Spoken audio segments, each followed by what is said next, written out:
Welcome back to Passionate World Talk Radio. Educate, enlighten, entertain. And this afternoon on Cool Your Heels with Lillian, we have two special guests, Dr. Patrick Wallace and Chris Burres, and they're going to be talking about handling the stress that comes along with being home alone or home with your family for extended periods of time. So, gentlemen, can you each tell a little about yourselves and your particular topic of interest?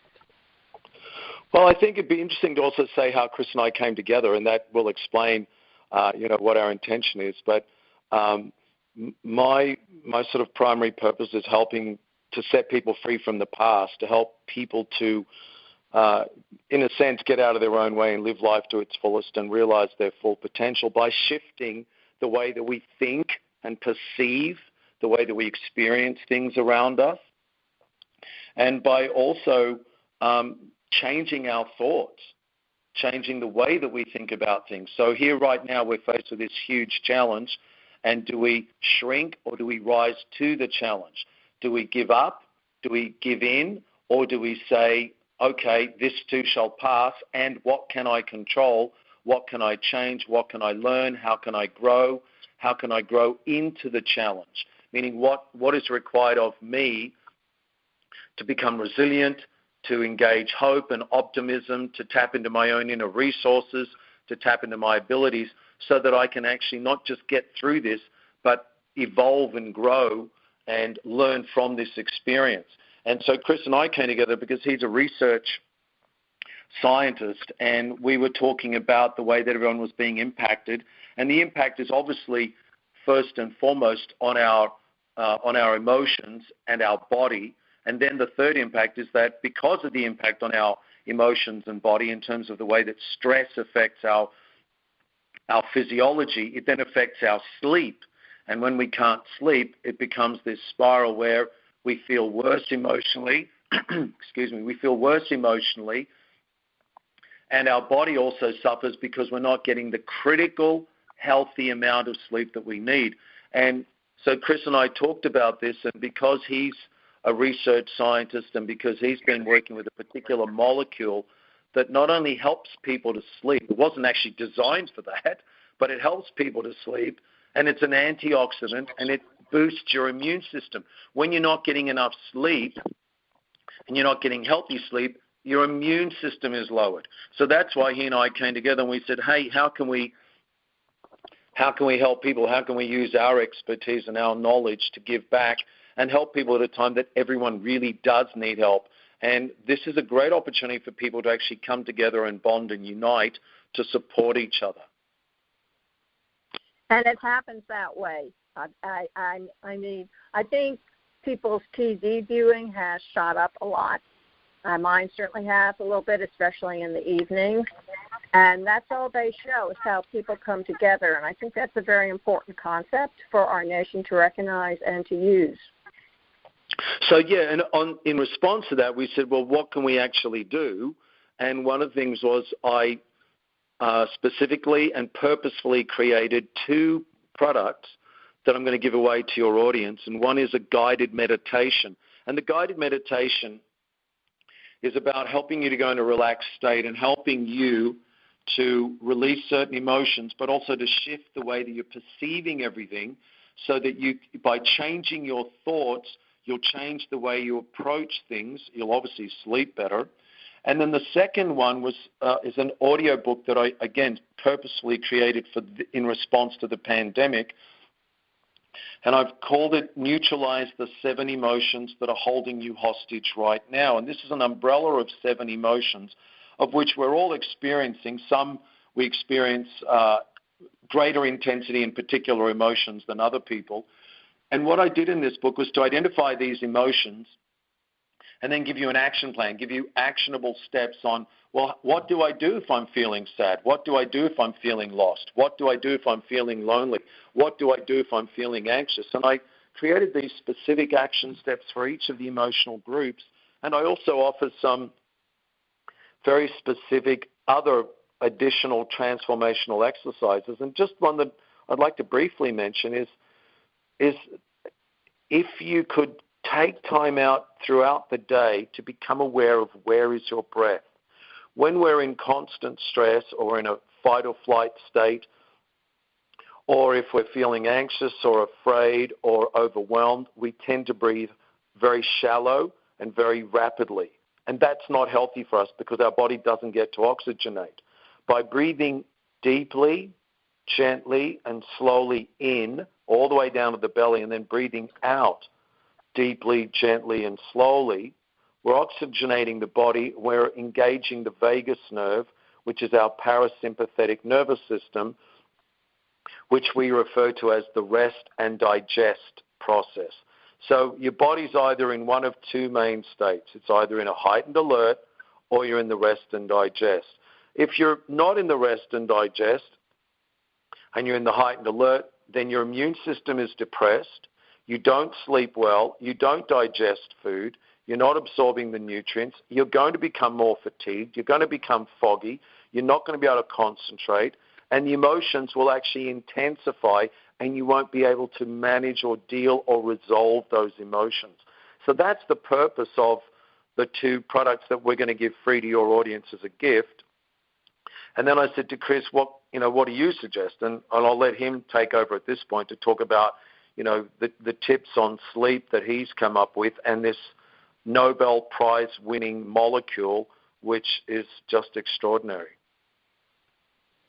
Yeah, so really, Patrick's kind of outlined, and I kind of sum it up as the horrible emotional sleep spiral, right? So this is just a downward spiral because as we get less sleep, we're less able to handle the emotions of the following day. And then as we're less able to handle these emotions, we tend to get less sleep. We tend to ruminate, worry, be concerned about what's going on. Often, and in Patrick's book, he talks a lot about making sure that you focus on those things that you can control because those are the only things that you're going to be able to have an impact on. So as you're kind of ruminating at night, you're getting less sleep.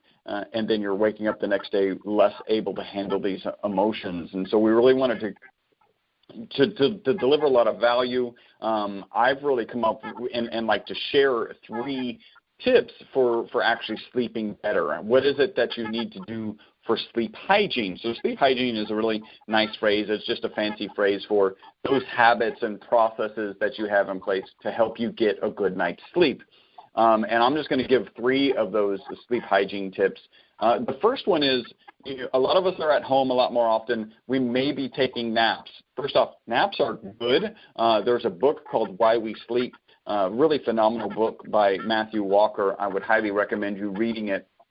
And a lot of kind of my information will be drawn from that book. In it, it talks about how napping is a very natural part of most of the studies that they do with regard to naps show that napping actually is beneficial. What you want to make sure, though, is that you're not napping for more than 30 minutes. So make sure you're setting an alarm or make sure you've got some sort of process in place. You also don't want to take any naps after like 4 p.m. If you take a nap after 4 p.m. or a nap over 30 minutes, it's going to negatively impact your sleep that night. So definitely make sure to have control of your nap. Next, let's talk about managing electronic devices. So we all have these devices.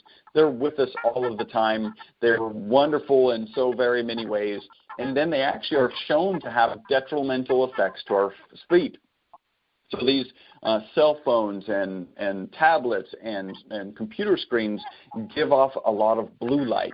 And it's known that blue light impacts your circadian rhythm and impacts it in a negative way so that you're actually less able to get sleep. So here's how you can manage that. We recommend between 1 and 2 hours before you go to sleep, turn off all electronic devices. We recommend actually have your charging station outside of your bedroom so that you don't even bring it into your bedroom.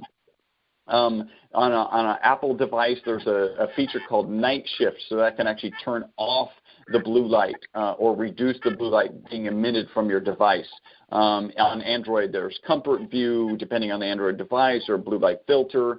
I know Dr. Wanis talks about actually having a blue light filter all the time, unless he's doing some sort of kind of graphic assessment and needs to know, see the really appropriate colors so that it's not impacting his circadian rhythm. So definitely limit your naps. Also control your electronic devices. And finally, this may not sit well with a lot of listeners. It's important to steer clear of alcohol. Especially, you want to have if you're going to have a drink, kind of the data is pretty clear. Usually it's focused on red wine, that if you have one or up to 2 glasses of wine, of red wine, that it can actually show some health benefits. What you want to do, though, is make sure that your body has metabolized all of that alcohol before you go to sleep. So that means your last drink is at least 1 hour. Really kind of maybe keep your glass of wine with your electronic device. Put it down an hour before you're going to bed. That book, Why We Sleep, it actually draws a parallel between alcohol and the $2 billion sleep aid industry. And I'm doing air quotes here because it points out in that book that this sleep aid, quote-unquote sleep aid industry, really what it does is it just knocks you out. And it's the same as alcohol. People will say, I have a drink and I can get to sleep easier. The problem is it interrupts the healing that happens while you're sleeping. The same with the $2 billion sleep aid industry. You take these right before you go to sleep. You wake up and what has happened is the chemical pressure in your body to desire sleep has been relieved, but you haven't gotten the really important sleep. So we're all familiar with REM sleep, rapid eye movement sleep. There's also a type of sleep called NREM sleep. Both of those are very important to healing you emotionally and physically, actually supporting your immune system. And again, if you're taking sleep aids or you're taking alcohol before you go to sleep, it can negatively impact. What's interesting, Patrick mentioned the molecule I've been working with since 1991. The people who take that molecule report mental focus and energy. They actually take it in the morning and report mental focus and energy during the day, and then better sleep that night. So it's really one of the very few things I'm aware of that you can take in the morning and positively impact your sleep at night.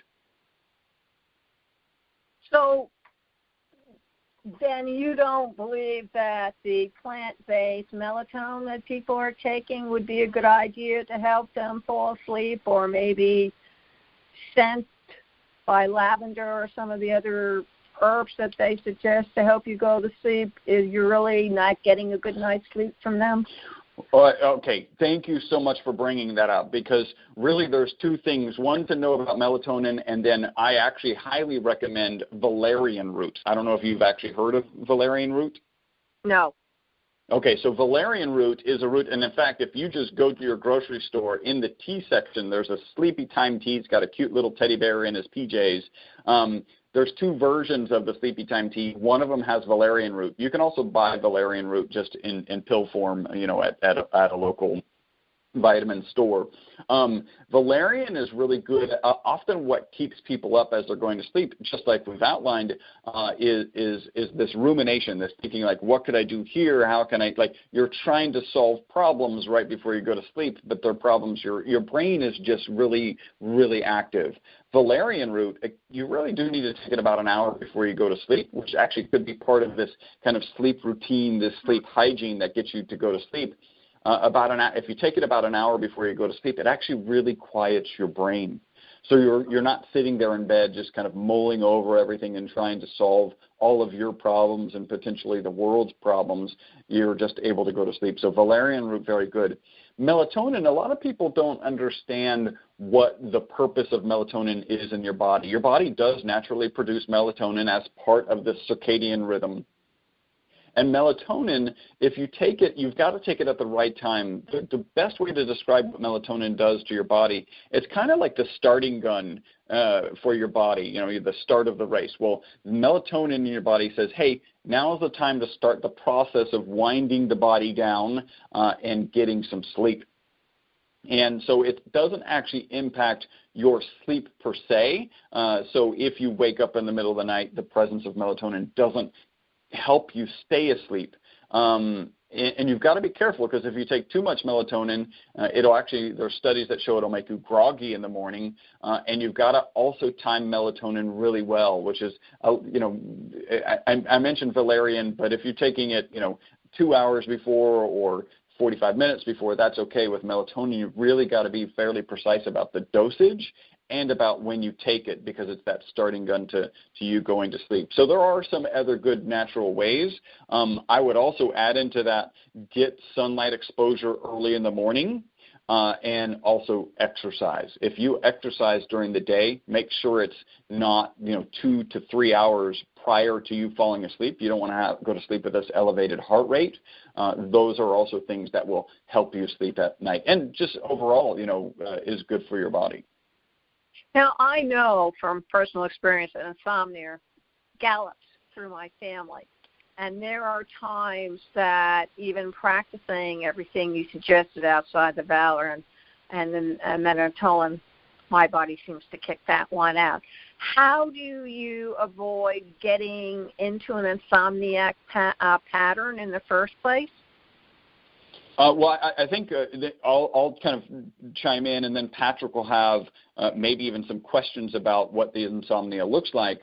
What I would say is that, one, you certainly can try the molecule. The molecule is called ESS60. It was discovered in 1985, and the guys who discovered it actually won the Nobel Prize for it. It's the third form of carbon. So again, the customers who take this actually take it in the morning, report mental focus and energy during the day, and better sleep at night. So that's certainly something that you can try. And you're saying you put all these sleep hygiene things in place and you're still struggling. That might have more of an emotional tie. So let me kind of turn that over to Patrick. Okay. All right. Yes, and Lillian, I would say a couple of things too. In my audio book, Neutralize the 7 Emotions That Are Holding You Hostage Right Now, there is a section with 17 critical tips on how to sleep. And it's also very important that your room be dark, that it be cool, and that it be quiet. That's just something small to mention. You also mentioned at the beginning about how a lot of us are watching television or we're on the internet because we're at home and we have a lot more time. And so the first thing I'd say is be very careful what you're feeding yourself. Now, we already know if you feed your body unhealthy food, you become unhealthy. But if you feed your mind unhealthy thoughts, they linger with you.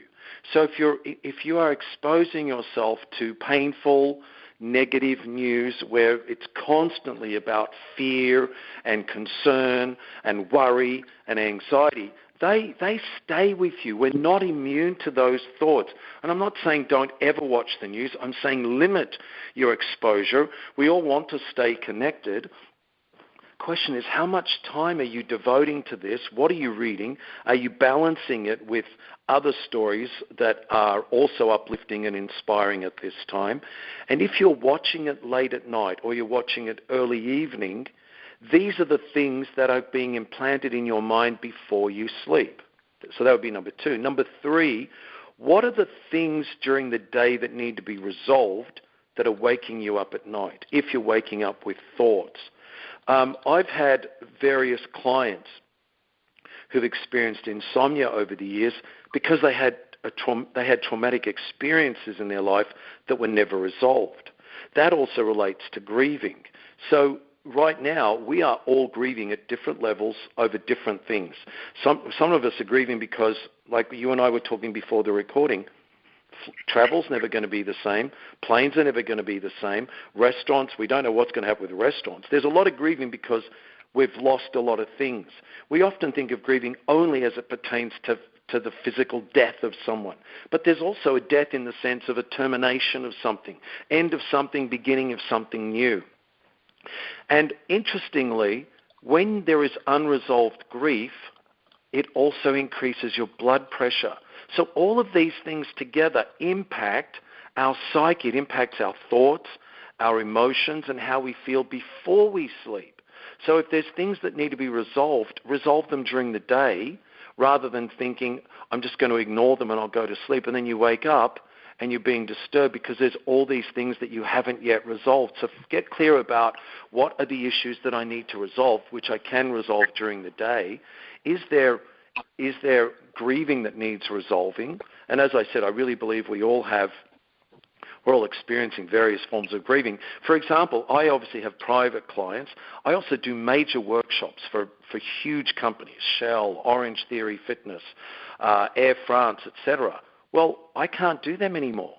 I don't know if they're going to come back. I don't know when they'll come back. I would do 8-hour workshops for 35 people, 40 people. I've done them up to 1,300 people in one room. But I'm not going to be able to do that. That's something that, to me, is a loss.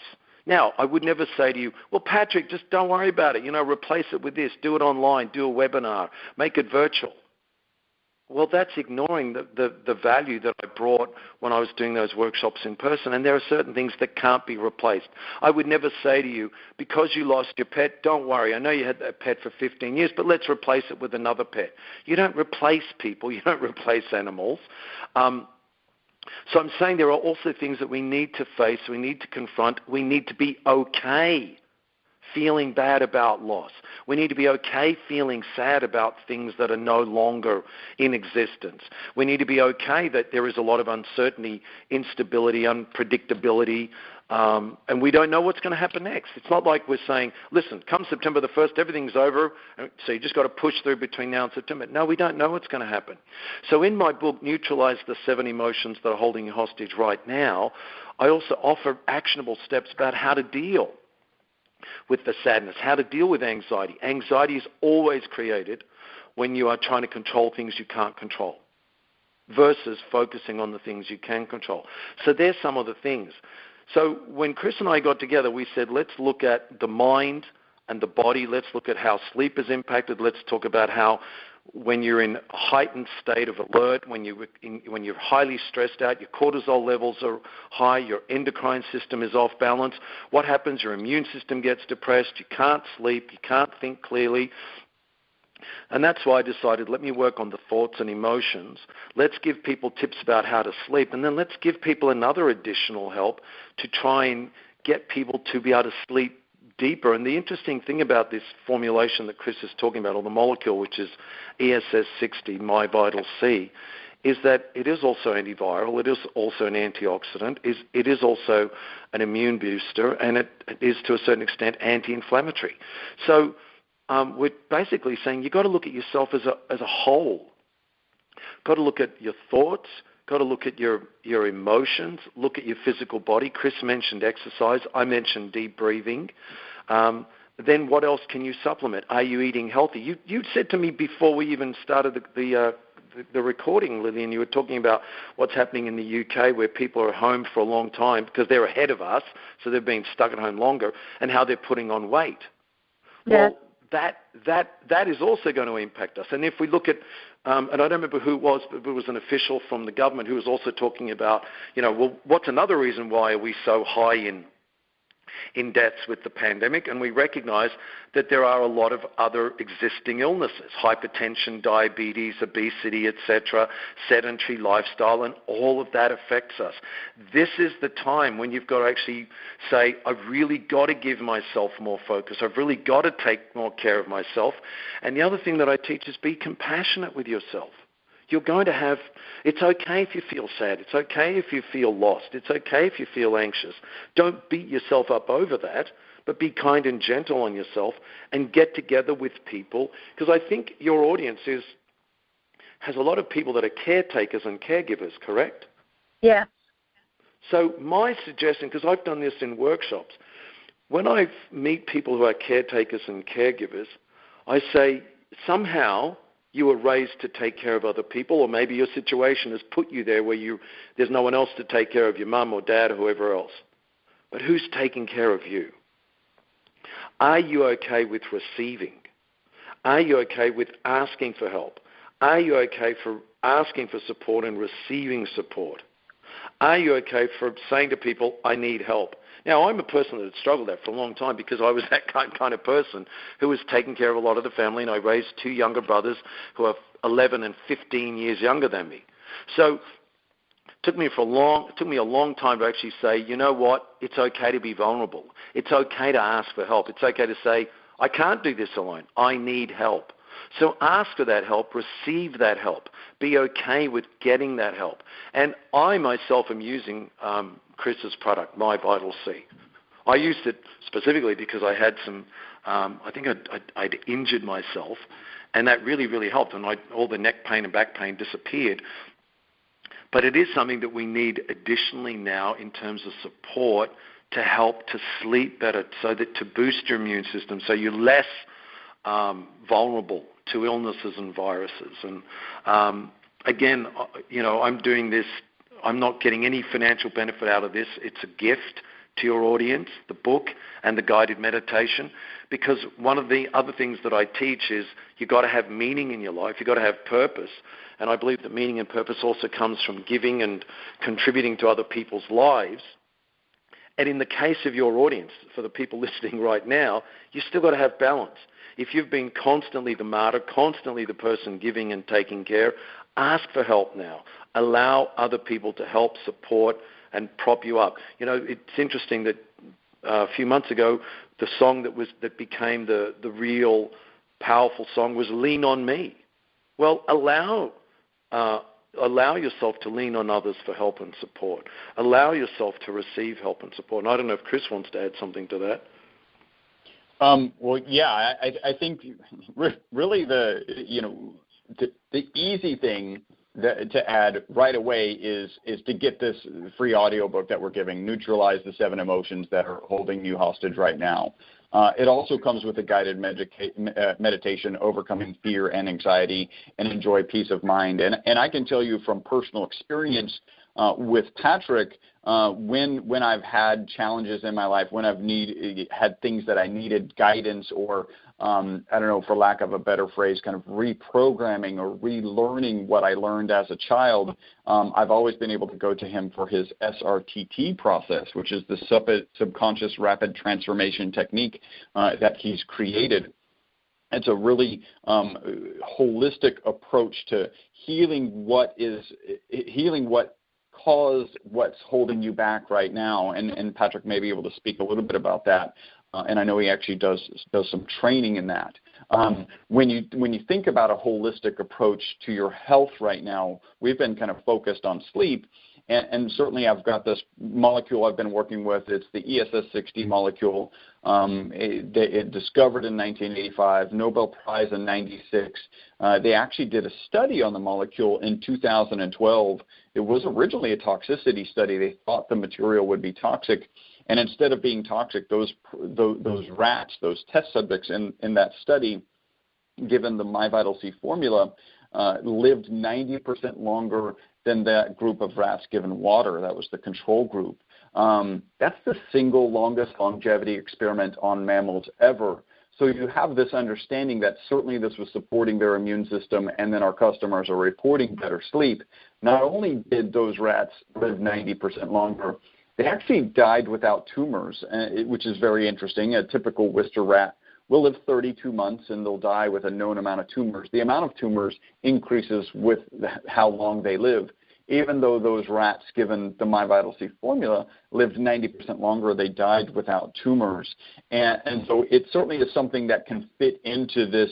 We've got to support our immune system where we're at in this pandemic, right? It's those people with compromised immune systems who are having the worst experiences and in some cases actually dying.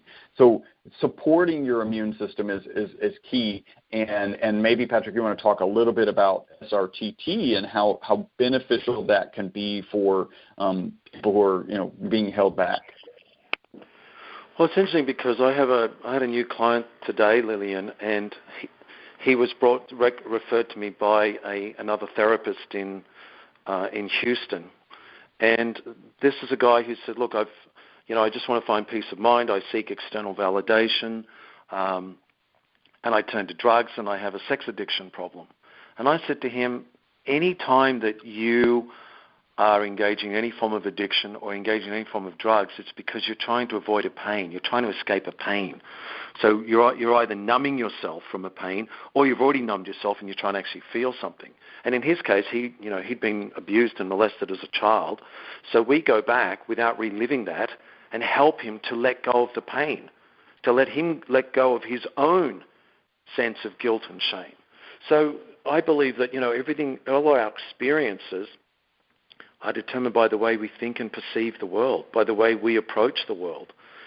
Our thoughts determine how we feel, what emotions we experience, and those thoughts and emotions combine to compel us to take certain actions or engage in certain behaviors, and then that creates another result. So my whole focus is helping people to change the way you think, to neutralize, to let go of pain, to accept that it's okay, that you're human and you make mistakes and you're imperfect.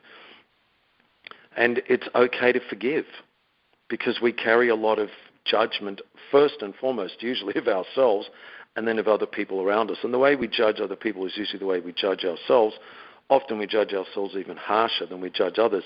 In your audience who are caregivers, they're probably extraordinarily compassionate and very patient and kind with other people. But do they do the same thing to themselves?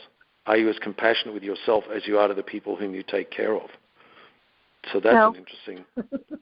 Yes, that's very interesting. No. We also have a lot of baggage. I mean, each generation... Say that again? Baggage. Emotional baggage that your parents and grandparents and relatives pass along to you as you're growing up. And so when you become an adult, not only do you have 5,000 years worth of whatever cultural baggage they've given you, but you're expected to go out and be who you are. And sometimes that's very difficult for a person to do. Yeah, and there's another science called behavioral epigenetics, which is a recent discovery. And the discovery is that within our genes, we also carry the personality, temperament, and even the suffering of our great-grandparents and our great-great-grandparents, which explains why sometimes we say, I don't know where this feeling is coming from, but it's actually something that we've inherited through our genes in our bloodline. But again, the work that I do is about going back without reliving any pain or trauma and seeing it with new eyes, whatever it is that you've experienced, whatever it is. Let me say this, because you've already summed it up very well, Lillian, in terms of, where we take on the culture, thousands of years of culture, etc. Children learn 4 ways. They watch, they copy what they see. They listen, they believe what they're told. They have an individual experience, and if it happens to be intensely emotional, they then make conclusions and interpretations about themselves. So even victims of sexual abuse at age 5 or 6 will make a subconscious belief, it was my fault, there must be something wrong with me, or I'm bad, or I'm dirty. Even to the extent of, like today's new client, where he even judged himself for not speaking up as a child. And I have to help him to understand, you're talking about a 6-year-old who's afraid to speak to his parents because he's afraid of getting in trouble, and he's afraid of not being believed, and he's afraid of getting the other person in trouble. So most of us as adults are actually approaching life through the mindset and the understanding of a child. And the 4th way that children learn is by absorbing the emotions of the house, usually absorbing either the emotions of the dominant person or the emotions of the person with whom they most resonated or connected to. So, but again, we're not, even though we feel as adults like we're victims to our childhood and our past, we're not when you have the right tools and you know how to go back and change that, change the way you think, validate what you felt. First, identify everything you felt, validate it, and then you make the choice to actually let go of that pain rather than it becoming part of your permanent story. So you don't walk around saying, I'm a survivor or I'm a victim. You were once, now you are a whole person who's grown and evolved and learned from the experience. Which is interesting, because if you really talk to some people, they'll tell you, oh, I'm a survivor. I survived ABC 1, 2, 3. I know I tell people, well, I'm soldiering on. when they ask me how I'm doing. I lost my husband back in September before all this mess started. And, people say, gee, I'm really sorry to hear that. And I say, yeah, me too. They kind of look at me and went, aren't you over it by now? And it's difficult to tell them that it doesn't happen that easily. So when you have that, and then you have something like this come along, and there are a lot of other people who are experiencing it. They're losing loved ones that they can't be with in the hospital. And they're expected to come back and live and go on with their life as if nothing happened. Yeah, and I think that's a great point, because we've learned to put labels on ourselves, to call ourselves a victim, to call ourselves a survivor, and we end up connecting with other people through either the need for empathy or the need for self-pity, or we connect with other people through pain rather than through joy. Now, I never ever say that you shouldn't ask for help or support. If you are grieving, go connect with someone and explain your pain, and form a group of people who become your support group. That's fine.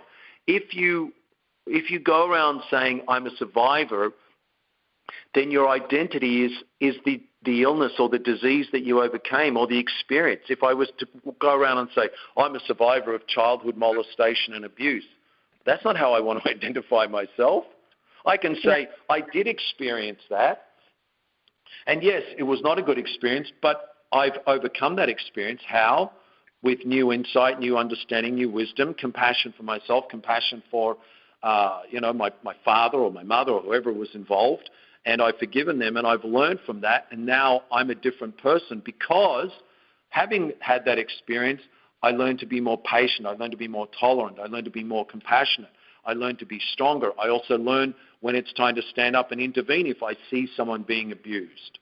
So I don't believe that we have to form our identity by centering it around pain or victimization from the past, because then that becomes your story, and then it becomes your excuse. Oh, I've always been that way. No, you haven't. You weren't born that way. You weren't born to be a victim. You weren't born to suffer. And then it becomes the excuse for the way we act when we say, oh, that's because I'm ADD, or that's because I'm ADHD, or that's because I'm this or I'm that. And then what do? We're doing the very thing that most of today's society does, which is medicate and label us. To say, here's the medication, from now on you are bipolar, from now on you are manic, or whatever it is. And then therefore you say, you see, I'm helpless, I'm a victim, I have no power or control over my situation. And I don't believe that. No. So again, this is why Chris and I came together, because we're very like-minded in the way that we approach things. We're interested in empowering people, and I saw a lot of value in his product as well, and in his formulation. And because I know some of the people that take his formulation are actually my clients, and so I said to them, did you really have this pain in your knee? Yes. And 2 years later, you don't have the pain in your knee? No. And 2 years later, you're still playing soccer and you don't have pain in your knee from taking this formulation, this My Vital C. And he says, yeah, that's true. And I go, wow, that's bizarre. Now I'm curious. So then that was another way that I got exposed to it. It is very interesting. And a lot of the things that you were saying, you and Chris are saying, resonates with me, because I pretty much tell people in my own way that in order for them to really handle what's going on, they have to face it and they have to acknowledge it. And I said, and then you have to give yourself permission, because that's what you do, or you make up your mind that you're going to do something about it. You're not going to let it become your crutch.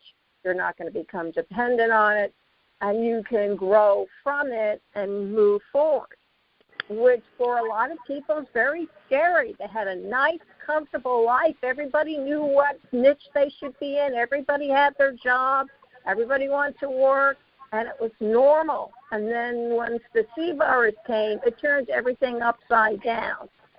And it really made people have to take a good look at themselves and listen. Well, and I've written, I've also talked about that in my book in terms of one of the transformational exercises I give people is get clear right now about what are your core values. From where do you get meaning in life? Because you got to find meaning, and you got to find new meaning. And if you read and study the work of Dr. Viktor Frankl, who was the Holocaust survivor who was able to survive through finding meaning. And he talks about those people that found meaning even in the suffering by focusing on other things, by finding meaning. That means finding purpose, recognizing, well, where does my significance come from? How can I make a difference? How can I contribute? And I give the exercise, one of the transformational exercises in the book is to identify your core values, reevaluate your life, and get very clear about what is your meaning now. Because maybe what your meaning was once is no longer. And maybe what you thought was meaningful, you suddenly realize and say, oh, so I don't need that car anymore, or that label, or that designer clothes, or whatever it is. And it may not even be anything material. It might be something else. And you suddenly say, I don't need that anymore. Or you recognize, well, what is really meaningful? Relationships, connection with people. Because when everything falls apart, where did we go? We went inward, and hopefully we turned to people. We didn't say, oh, give me more money. I mean, yes, a lot of people are financially ruined, for sure. But that's not what gives us meaning, because there are a lot of people with money who are still a huge mess right now because they can't find any other meaning in life. So you've got to look and say, well, where's the meaning coming from? And part of my meaning is being able to connect with people, being able to influence people in a positive way through the kind of things I do, such as the meditation or through the audio book, or even getting the message out together with Chris. Which I think is important. I mean, I know for me, and people know from being affiliated with the station or going to the station, being interviewed, what I stand for and how I go about it. And that brings a certain type of light to them to where it enables them to move forward. But it's difficult for people to really take a good look inside themselves and to decide from what they see where they're going to take it and where they're going to go with it, because it's a journey. Yes, Lynn, what you've identified is the way that we've for so long been very successful at distracting ourselves and escaping ourselves by keeping busy for the sake of being busy. When someone says, oh, at least you're busy, and I say, well, what does that mean? So what if I'm busy doing something that has no meaning to me or to anyone else? What's so special if I'm being busy, but I'm not helping anyone, I'm not contributing? All I'm doing is just keeping busy for the sake of being busy. Instead, if I'm busy because I have a meaning and a purpose to feed my family, to make a difference, to create something new, to impact people's lives, then there's a reason to be busy. But most of us are running away from facing ourselves and saying, what is the meaning? Not what is the meaning to life, but what is the meaning in my life? Because there's no real, I don't believe there's a real answer in the sense of saying, well, this is the meaning for everyone's life. The question is, can you find meaning in your own life? And I'm sure, and I know Chris believes in the same thing, because, it wasn't his intention to be marketing this supplement because he was a research engineer. It's only because he got such great testimonials from people that he started to put his energy to say, look, I can help a lot of people through this product. Isn't that true, Chris? Yeah, it's kind of interesting. My journey is a little bit different than most. I am a carbon nanomaterial scientist. I've been making this material since 1991, and now I have a supplement that's on the market. I draw the comparison. I think typically a supplement person becomes a supplement person one of two ways. The first is they decide they want to be wealthy, and they decide they're going to do it with supplements, and I have no problem with people being wealthy. That's not how I ended up with a supplement. The other is, I think people have their own kind of physical challenges, and maybe they're even sleep related, or challenges of a loved one, and they solve those challenges with supplementation, and now they want to save the world. And hopefully it doesn't surprise you. I have no problem with people wanting to save the world. It's just not how I ended up here. I've been manufacturing this carbon nanomaterial since 1991. They do this crazy study in 2012. Instead of being toxic, the material causes the rats to live 90% longer and die without tumors. And then, coming into 2018, I'm I'm a supplement guy, and I really had to, struggled with it. I had to ask myself a couple of questions, and the first question is a moral, and most important question, I think, is a moral question. I take it, my wife takes it, everybody on my team takes it. I'm comfortable selling it. And then the other question is a legal question. Here in the United States, we've got the FDA and the FTC, and we're on the right side of both of those organizations. And so, my journey down this was not intentional. I didn't set out to become a supplement guy, to set out to deliver a product that helped people sleep. It's just what people reported to me as they were buying it and using it. And that's pretty good. Guys, we need to wrap it up. I'll definitely bring you back, but could you please tell everybody where they can find you, your supplements, your audiobook, everything on the World Wide Web? Absolutely. And first, I just want to share. So this is the link. It's myvitalc.com/coolyourheels. And I want to share, you can go get the audiobook. Again, Neutralize the 7 Emotions That Are Holding You Hostage Right Now, and the guided meditation, Overcoming Fear and Anxiety and Enjoy Peace of Mind. Both of those are free. You don't have to give an email. There's no mining of anything. We're just giving those free because our intention is to just add value. On that page, you'll find a way to connect with Dr. Wanis if you're interested in an SRTT session. I do at least one per quarter to keep me on track. Well, maybe it's one every other quarter to help keep me on track when I realize that there's something holding me back, something that I want to accomplish, and I haven't gotten there yet. I'll get that scheduled with him. So you can reach out to him or just go straight to pwrnetworkllc.com. And then there's also a link there. I've made a coupon. If somebody wants to try the product, they can, again, go to myvitalc.com/coolyourheels. You can click the link that's kind of at the bottom of the page. That'll really take you to our products page. All of our products are there as individual bottles, but we give a substantial discount for subscriptions. It's about a 20% discount. Go ahead and take advantage of that discount. You can cancel that at any time. You can cancel it online. You can call our staff. My staff is not trained to talk you out of canceling. If you want to cancel, they'll help you cancel. And you can also get an additional $15 off your initial order. Just use the coupon code COOLYOURHEELS. So one last time, the URL is myvitalc.com/coolyourheels, and the coupon code gets you $15 off your first purchase, and the coupon code is COOLYOURHEELS. Great. Well, thank you, Dr. Wanis and Chris, for showing up on Cool Your Heels. Ladies and gentlemen, you can hear this interview all over again at https://passionateworldtalkradio.com. Right-hand side, menu, scroll down, Cool Your Heels with Lillian, and click on it. You can also hear it on AMFM247.com Tuesday evening from 8 to 9 p.m. Eastern.